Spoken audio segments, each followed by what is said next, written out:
ubuhe buzima bwakunyuzeho utazigera ubibagirwa byatuma ngo niyo waba umuntu adasanzwe utapfa kwibagirwa abari inyuma yawe? muri make ubuzima bubi nta buzima bubi nagize bwari ubwo muri ghetto kabisa. Ghetto wayituyemo hano i Kigali cyangwa wayituyemwo ahandi hantu? Ghetto shaka numva ghetto nayo bayemo ahantu henshi. I mean gusa nyine akenshi nyine ani Kigali noneho iyo bigitangira ya bari bisazi ako nyine ntago byatinze by'akanya gato ya byari by'akanya gato kabisa. Bakuriye mu buzima bw'impunzi baba bafite amagambo bisangije, ayo magambo ava hehe aturuka he? Apeta mu nkambi ubundi ntago akenshi ntago nyine bakunda kugira babiyumva nyine ayumva ko nyine yazakira nta mpeta undi wo mu nkambi. Hari imvugo muvuga abapeti abacanye urubyiruko rwakuriye ahantu mu nkambi? Yasireka twongeye tubaha ikaze mwe mudahema kudukurikirana ku murongo wacu wa Intwari TV. Mwaragize neza mwe twagiye dusozanya umwaka tugatangirana umwaka, reka tuvuge ko muri ab'ingenzi cyane. Uyu munsi ushobora kuba wakoze bikanga ugahangana bikanga ako komeza ushiremwo akabaraga ejo bizagenda neza. Ako byagenze neza ntiwige canke ngo wihende, kuko iyi si ni gatebe gatoki, ibintu birahinduka ejo wasanga umeze nk'abasaba abo bimye. Nk'ibisanzwe rero imbere ya kamera ndi kumwe n'umujene, na nyuma ya kamera muri kumwe na Intwari Didier canke unyite Homboka uwahomvye yahomvye nyina. Ndi kumwe n'urubyiruko rumwe cyane nabwo ngo reka tubashe tugane ati hano hanze byifashe gute. Mezite brother sawa kabisa, amakuru yawe fresh kabisa. Iyo wimereye nkuko nguko wowe biteguye utubundi umunsi ibi ni bisanzwe bro, ni ubuzima bwawe bwa misi. Hari abantu bashaka kumenya wowe tumwe turaganira, tumwe turaganira nande kuvugana na Gihango man. Gihango cy'ubuzima, ese mbese Gihango cy'ibihe byose. Iyo wumvise izina Gihango wumva iki kuri wewe? Gihango se oya wundi akenshi ni wareza history Gihango nyine ya Gihango nyine ugura mwumva nabwo ngo Gihango ni muntu ki mu buzima busanzwe? Gihango se Gihango ni umartiste nyine tu, ni umartiste. Impamvu rero nashatse kuganira n'abantu binaha, ndi guganira n'abantu benshi ba Mahama cyane abantu bagiye ba mu buzima bukomeye cyane. Wowe ubuzima bukomeye wumva kari iki? Ubuzima bukomeye yego cyane ubuhunzi kabisa. Ubuhunzi iyo wumvise ubuhunzi wumva kari ikintu gikomeye cyane? Ya ni ikintu kigoye cyane kirakomeye, ku buryo umwana wawe utamwifuriza ngo ntuzabe impunzi mwana wanjye, kuko ibintu birakomeye. Ntago wakimwifuriza mana. Iyo wumvise ko ibihe bikomeye byakunyuzeho bikubwira iki ejo hazaza nkawe nk'urubyiruko? Icyo byakubwira nuko ejo nyine bazaba umuntu nyine ukomeye. Uyu munsi ndabona uri mu mujyi wa Kigali, ako nshobora kuba ndakuzi Mahama. Urugendo rwawe rwo kugira ngo wisange Mahama rwari rwagenze gute? Urugendo se rwari rukomeye kabisa, hari struggle nyine strugglinga, byari ibibazo ako nyine Imana radufashije. Imana ikagenda ica inzira gake gake bikagenda bigenda neza.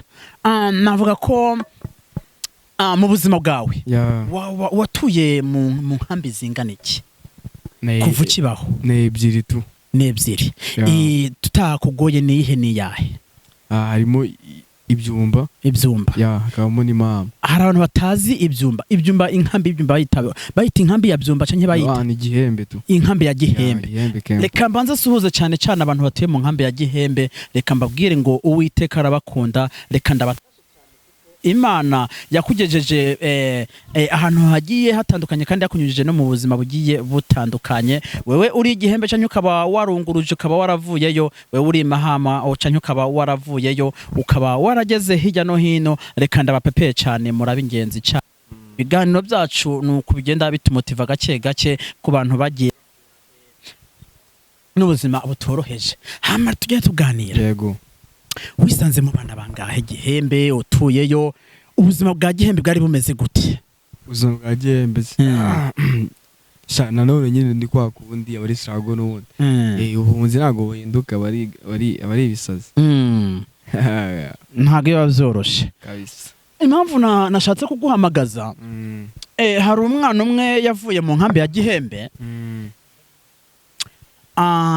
yanyuze mu buzima bukomeye cyane uko yoba yaranyuze no mu magereza akomeye cyane ako aza kumara igihe Imana yamutambutse ubwo buzima bwose aza kuvamwo gukira Imana. Uwo muhungu bamwita Kimangweme. Ndamuzi Kimangweme nkawe mwaturanye wamubona gute? Shema Kimangweme yari umuhasiramana. Bamwita Shema Kimangweme. Ya Shema Kimangweme. Yego. Umuhasira ni niga yanjye tu. Utazi ubuhasira yumva iki? Yumva iki? Umuhiga nyine yari umpete w'imihanda nyine. Ya gusa nyine ntago byamutindiye yese yigira nyine chance yigendera. Ako bimwe mu buzima yoba yaranyuzemwo watubwira wadusangiza n'inkubuhe bwari bukomeye aho mwari muri. Muri make bwo ku muhanda nyine ntago kamuvugaho byinshi. Akuntu nyine numpete ku muhanda. Yarafunzwe inshuro nyinshi. Za mageragere hose. Hose nyine tu. Yarahageze. Hose yarahageze.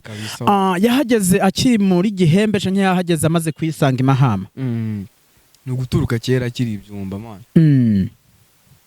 Okay, ubwo urumva ko nawe nyene urumva ko yagiye anyura mu buzima bukomeye cyane. Ishusho yo kuvuga ngo Shema Kimangwe mu buzima yatoyemwo uyu munsi akaba ari mu buzima bwiza. Nawe wavuye mu buzima bw'ubuhunzi. Ibyo byose birisemo. Biguha ubuzima kuvuga ngo Shema Kimangweme akubereye role model mwono mwanya biguhera ihe shusho ko ejo wewe ushobora kubura iki? Ishusho wenda yabyama nakiheba tu nagumye kwiheba man. Uyu munsi yabyanze bigakura. Urafata ka microphone mere nk'umuhanzi kabisa kuko ino microphone zacu nuko wazifata mwihangana abantu dukurikiranye. Uyu munsi birakubwiye ko ejo wakwisanga nawe uri umuntu akomeye cyane utakwiheba. Nago nakeba. Iyo umuntu avuga ngo ejo nzaba umuntu akomeye cyane hari icyo bitango life basic. Niwe buzima bw'ibanze bushobora gukwereka kejo ushobora kubura umuntu mukuru canke ushobora kubura umuntu adasanzwe. Ushobora kwejura umuntu nyine uzaba umuntu ukomeye. Wowe nyine urabyibona mu mana. Ya ubona ko nyine nawe ubwawe nago nyine wabura umpete. Amfasha ufate microphone cyo kwizunguza hehe. Nago umpete wakicara. Nyine ngo kuvuga ko nyine nkanjye tu. Ya ndumpete ushoboye guhiga. Niyo mbona ko nyine ejo hanjye. Ya mbona hazaba heza kabisa. Niyo mpamvu nago nakiheba. Niyo mpamvu utakiheba. Ayo ari byiza kabisa kuko uba ufise icyizere cy'ubuzima cyo kuvuga ngo ejo ushobora kuba ikintu runaka. Nubuhe buzima bwakunyuzeho utazigira ubibagirwa byatuma ngo niyo waba umuntu adasanzwe utapfa kwibagirwa bari nyuma yawe? Muri make ubuzima bubi. Nta buzima bubi nagize bwari ubwo muri ghetto kabisa. Ghetto wayitemwe hano i Kigali cyangwa wayituyemwo ahandi hantu? Ghetto shaka numva ghetto nayibayemo ahantu henshi. Gusa nyine akenshi nyine ani Kigali noneho ubwo. Iyo bigitangira ya bari ibisazi. Ako nyine ntago byatinze by'akanya gato. Ya byari by'akanya gato kabisa. Bakuriye mu buzima bw'impunzi baba bafite amagambo bisangije. Ayo magambo ava hehe aturuka he? Apete mu nkambi ubundi ntago akenshi ntago nyine bakunda kugira. Babiyumva nyine. Ayumva ko nyine yazakira. Nta mpete undi wo mu nkambi. Hari imvugo muvuga abapeti abacanke urubyiruko rwakuriye ahantu mu nkambi. Hari imvugo muvuga ruri mu bwoko bwa serenge zo kuzimiza abantu. Hari isomo se mugwigamo canke hari ibihe byanyuzemwo mukavuga ati tuze twivugira runo rurimo abantu batatwumva? Nago nakuzimiza bro, nago nakuzimiza. Si Kinyarwanda ndi kuguwasa. Ikinyarwanda ari kumpereza.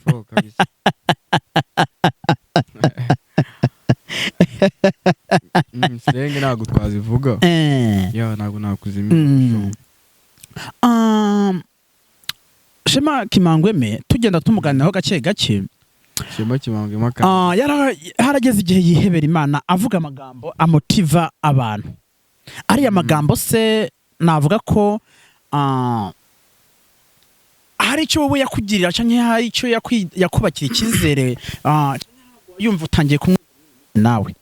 yagiye kuvana kera kugeza na kano kanya nari uzi kandi nyine yari n'umuntu nyine biramubona social media biri trend nyine right now ya uramunega ni kuvana kera nyine ari amagambo yari yahoranaga yari afite amagambo nyine yakumotiva ngo wawukennye nyine ukaba nubwo wawushunja kwa kanya wacyakizere ko nyine igihe kizagera ugakira.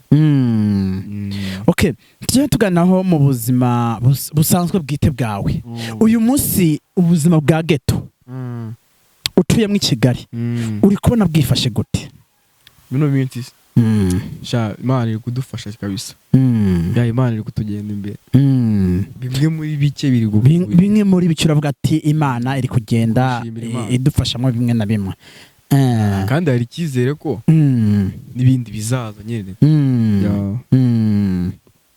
Hirya y'ejo baherutse perezida wa Leta Zunze Ubumwe za Amerika aheruka gukuraho ikintu cyitwa visa, kandi benshi mu bantu bari batuye mu buzima bw'impunzi bari biteze ko Imana ishobora kubahindurira ubuzima kubera bashobora kugenda mu gihugu kindi guhindurirwa igihugu ahantu hari imikorere canke ahantu hashobora kubona ubuzima butandukanye n'ubwo batuyemo. Nkamwe nta kintu byabakozeho canke bikabafekta bikabera imbogamizi kwimwege ku mutima yanyu? Ntabwo byaduciye intege man. Nyine byarabaye mara n'igihe kuko n'ubu niko bikiri. Yego. Ako ntabwo twacitse intege. Yaracyari icyizere ko urakomeza ukavuga ati n'ubundi reka nkomeze nikorera hano muri ghetto ubuzima ndabutiremo. Komeza nyine ako ntabwo abitekerezaho wumve ko nyine ngo wenda bihagaze wabura ubuzima wapi. Uyu munsi famiye yawe canke amuryango uvukamo ukubona mwiki kwa kundi umwana avuga ngo uyu munsi arakuze ejo dushobora kumubona mw'ikintu runaka, uno munsi umuryango wanyu ukubona mwiki? Umbona mwiki se? Okay, umbona ko mbona mikizere cyo kuzajya ejo heza. Ejo heza umuryango ushobora kukubonamwo ejo heza. Ejo heza ubundi umuntu ahamenya ute canke ahategura ute? Wamenya gute? Wamenya bitewe nyine muri make intego wifitiye zimwe muri zo ugenda uzigeraho ubyifashe nta muntu ugufashije. Nibwo ubona ko ejo heza hawe azaba ari fresh. Uyu munsi urubyiruko rukwishura mu bintu bijanye n'ibiyobyabwenge. Nkawe nk'umuntu ushobora kuba warisobanukiwe, nirihe jambo wabatangariza? Ibiyobyabwenge njye ntabwo nakubuza kunywa ikiyobyabwenge man. Yego. Ntabwo wabuza umuntu kunywa ikiyobyabwenge. Ahubwo wowe kinywe umenye no guhiga ibiceri tu cyangwa ukinywe. Yego. Ariko umenye no kukigurira bro, ariko ukinywa ukikwe wenda mu bindi bintu bibi ariko wakiguriye nako barifatira mu nzu. Ibiyobyabwenge biri uburyo bwoko bingahe? Ko ari byinshi bro. Naho kuvuga nabane bitabwenge. Naho gana ibiyobyabwenge. Ikindi kiyobyabwenge kidasanzwe. Ikiyobyabwenge ntago ari inzoga, niba ko ari inzoga ndi gusoma. Ikiyobyabwenge harimo nyine ibyinuza, harimo itabi, byinshi nyine nk'ibyo. Ikiyobyabwenge hamwe n'itabi. Ese ntabwo umuntu ukunda wamubwira ngo rondera ibiceri mugabo ibiyobyabwenge ukomeze winwere? Ntago nagushikaza kunywa ibiyobyabwenge man. Wewe ni nk'ijambo nk'umugihura ijambo wamubwira ukiri imbere yiwe ni ijambo wamubwira? Njye ikintu namubwira nyine uko nyine ashaka ibiceri umuboko mu mufuka nyine twagahiga ibiceri. Ibiceri ubundi wumva ko ibiceri umuntu yabihiga gute? Bro, hari uburyo bwinshi. Yego. Hari uburyo bwinshi. Bimwe mu byibanze umuntu yatuma aronderamwo ibiceri. Bimwe mu byibanze se akenshi nyine ubundi ifite nk'umwuga uri mu mujyi wa Kigali. Fondi Kigali kazi. Ako ubuzima buragucanze akuravuza atereka nkomeze mpatane. Urahatana utuye he? Urahatana ugiki? Urahatana ubuzima bw'ibanze urabukura he? Umva umuntu hamugiye inama gute? Okay, ibyo uvuze ngo nyine byatubayeho byanjye n'iriga yanjye. Byatubayeho nyine turaba mu yiye nzu. Turarya gute? Yego. Nyine ukubona nyine bindabuye. Nyine byatubayeho. ariko ntabwo twacitse intege tuvuge ngo dusubire inyuma no twarakomeje nyine twe turahiga baze ko noneho boro nyine umeze nko kwiyahura man kabisa mwaje kubivamo gute twaje ku Imana dufashije Imana Imana yadufashije kabisa ngo meze neza byose birahari buri mwarabaye muri ghetto ubuzima buranga fo bwa danger muravuga uti nta cyo kujya dufite nta nzu ntabwo yishuwe nirebanga mwakoresheje kugira ngo iyo nzu ntimunayivemo kandi n'inzara ntinabiciremo ibanga twakoresheje twebwe se yego twintu uko twenyine katuzi ko dushoboye ibintu tuzi ko dushoboye ibintu tazi ngo tuzabyereka abandi ko tubishoboye yego ako tuvugana turamusoboye nyira amahirwe yo kubyereka abantu twabikora yego ako dufite mu make make cyane ariko nyine yandi atagukiza yandi ntugapfe ntugakire uyu munsi urubebyabwenge rushishikajwe rwugarijwe n'urubyiruko rwugarijwe n'ubukene nihe ngingo yatuma ubukene buhava mu urwo rubyiruko ingingo yatuma ubukene ayiramo gato ntabwo nanone uyu munsi urubyiruko rwugarijwe n'ubukene nihe ntambwe cyane n'ikihe kintu cyakogwa ku rubyiruko kugira ngo ruve mu bukene icyo rwakora se man ni ukwizera tu ni ukwizera kumva ko ushoboye Imana ntabwo ngo wageze neza urumva ko ibintu byinshi twagiye tubinyuraho ndakeka nta kintu tutanyuzeho reka twongere dushimire abantu batuye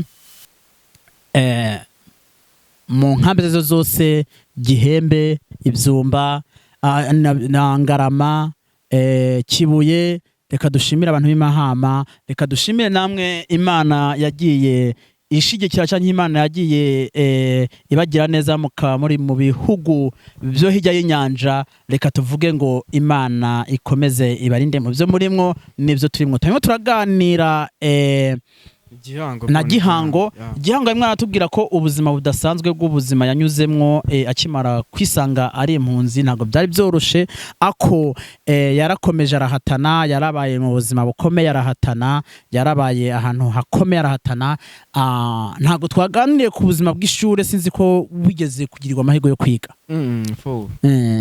amashuri yose yego reka tuvuge ngo mwe mudukurikiranye reka tuvuge ngo murabe ingenzi cyane reka dushimire abaterankunga cyane batuma n'amashusho abageraho neza bakabera mane namwe murabe ingenzi cyane reka dushimire buri muntu wese badukurikirana ku murongo wacu wa Intwari TV ikiganiro nakagaruka ciao ciao